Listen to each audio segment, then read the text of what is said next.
Hello नमस्ते सबैजनालाई। आज पनि म तपाईहरुलाई एक्सेलमा चाहिँ एउटा नयाँ कुराहरु सिकाउने छु। यदि तपाईहरु नयाँ हुनुहुन्छ भने मेरो च्यानललाई सब्स्क्राइब, लाइक, कमेन्ट गरिदिनु होला। जस्तै यहाँ चाहिँ तपाईले यो युट्युब च्यानलमा तपाईहरुले बेसिक देखि एडभान्स लेभलको कोर्सहरु एकदमै इजिली तरिकाले सिक्न चाहिँ सक्नुहुनेछ। जस्तै हामीले यो प्लेलिस्टमा गएपछि हामीले छुटाछुटी तपाईको भिडियोहरु पाउनुहुनेछ। जस्तै एमएस पेन्ट भयो, त्यसपछि माइक्रोसफ्ट अफिस वर्डहरु, पावर पोइन्टहरु, एक्सेलहरु। अहिले हामी एक्सेलमा हो। अब एक्सेलको आज हामीले नेक्स्ट पार्टको बारेमा जस्तै 9 पार्ट्स हामी होला आज। यसको बारेमा तपाईहरुलाई सिकाउने छु। जस्तै यहाँ छ इफ कन्डिसन र अर कन्डिसनमा के फरक छ त? यो दुईटाको हामीले कसरी प्र्याक्टिकली रूपमा गर्न पाउँछौं हामी। अब इफ र एन्ड भनेको हामीले कुनै पनि अब सबै कन्डिसनहरु मानौ मैले अब यसमा भएको मानौ सबै कन्डिसनहरु हामीले यसमा मिल्यो भने त्यो चाहिँ अब ट्रु रिजल्ट आउँछ, मिलेन भने यसमा चाहिँ मिल्नै पर्यो इफ र एन्ड कन्डिसनमा। तर अर्को हुन्छ अब अर कन्डिसनमा इफ र अर भनेर। जस्तै इफ र अर्को कुन त हाम्रो अर कन्डिसन भनेर। इफ र अर कन्डिसनमा हाम्रो जति पनि कन्डिसन छ त्यो सबै मध्ये हैन, त्यो सबै मध्ये कुनै एउटा पनि मिल्यो भने यसमा रिजल्ट चाहिँ ट्रु आउँछ हाम्रो भन्नाले। जस्तै यहाँ एक्जाम्पल छ, यो भनेको मानव क्वेशन्स भयो। जस्तै मार्क्स भनेको 50 छ मानौ, 50 भन्दा एबोभ, त्यसपछि एटेन्डेन्स 50 भएपछि पास हुने, नभए के हुने त फेल हुने भन्नाले यसमा पनि हामीले निकाल्न सकिन्छ।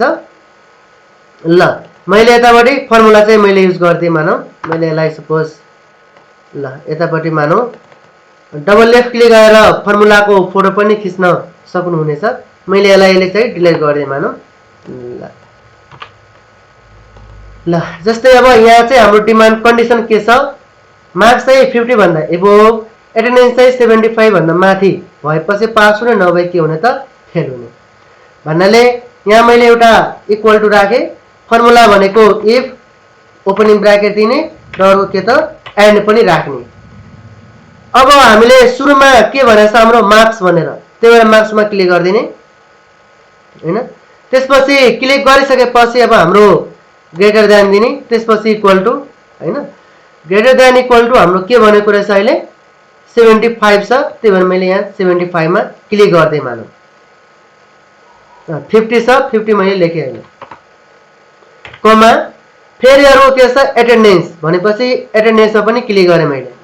त्यसपछि ग्रेटर देन इक्वल टु कति छ 75 भन्दा एन्ड भएकोले ब्राकेट यसमै क्लोज गर्नुपर्छ, कमा डबल इन्भर्टेड कमा भित्र हामीले यहाँ चाहिँ पास लेख्दै मानौ। त्यसपछि कमा डबल इन्भर्टेड कमा भित्र यहाँ गएर मैले फेल चाहिँ राख्दै मानौ। त्यसपछि के हुनु पर्यो त गर्दिने।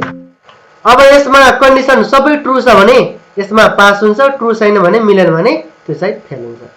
जस्तै यसमा किन पास भयो त? यो चाहिँ कन्डिसन यसमा 50 भन्दा एबोभ छ मार्क्स, त्यसपछि एटेन्डेन्स पनि 75% भन्दा माथि छ, त्यही भएर यो पास भयो। यसमा फेल चाहिँ किन भयो त? यसमा अब 40 भनेको हाम्रो मार्क्स भन्दा कम भयो, 50 भन्दा कम भयो 40। त्यस्तै अब हाम्रो अब यसमा कुनै सबै मिल्नु पर्यो यसमा है, सबै मिल्यो भने बल्ल यसमा एन्ड कन्डिसनमा सिलेक्ट हुन्छ, नभए फल्स रिजल्ट आउँछ। तर हाम्रो अर्को पालो आउँछ अब हाम्रो इफ र अर वाला। यसमा चाहिँ अब कन्डिसन मध्ये कुनै एउटा पनि म्याच खायो भने यसमा रिजल्ट चाहिँ ट्रु नै आउँछ। जस्तै मानौ यहाँ चाहिँ एक्जाम्पलमा मार्क्स मानौ ग्रेटर देन इक्वल टु 80 वा एटेन्डेन्स भनेको 90 भएपछि गुड आउने, नभए के आउने त एभरेजमा पर्ने भनेपछि यहाँ फर्मुला हामीले डबल लेफ्ट क्लिक गरेर हेर्न चाहिँ सक्नुहुनेछ। मैले यहाँ चाहिँ यसलाई के गर्दै त डिलिट गर्दै अहिले यो सबलाई मैले अहिले काट्दै मानौ। अब यसमा फर्मुला हामीले इक्वल टु इफ लाउने, ब्राकेट दिने, त्यसपछि अर पनि लाउने, ब्राकेट दिने र हामीले केमा क्लिक गर्नु पर्यो त? अब पहिला मार्क्समा, त्यसपछि ग्रेटर देन इक्वल टु कति छ भनेको यहाँ 80 छ, 80 राख्दै मानौ, कमा फेरि अर्को कन्डिसन के छ एटेन्डेन्स। एटेन्डेन्स चाहिँ ग्रेटर देन इक्वल टु 90 हुनु पर्यो, 90 वा 90 भन्दा माथि हुनु पर्यो।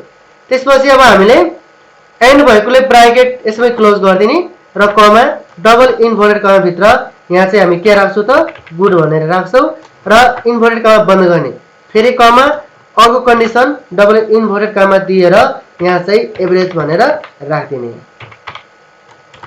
अब यसमा सबै कुरा कन्डिसन मध्ये यहाँ जति पनि कन्डिसन छ यो कन्डिसन मध्ये कुनै एउटा पनि मिल्यो भने यसमा चाहिँ के हुन्छ हाम्रो सबै रिजल्ट चाहिँ ट्रु नै आउँछ। ल यहाँबाट मैले तान्दिएँ।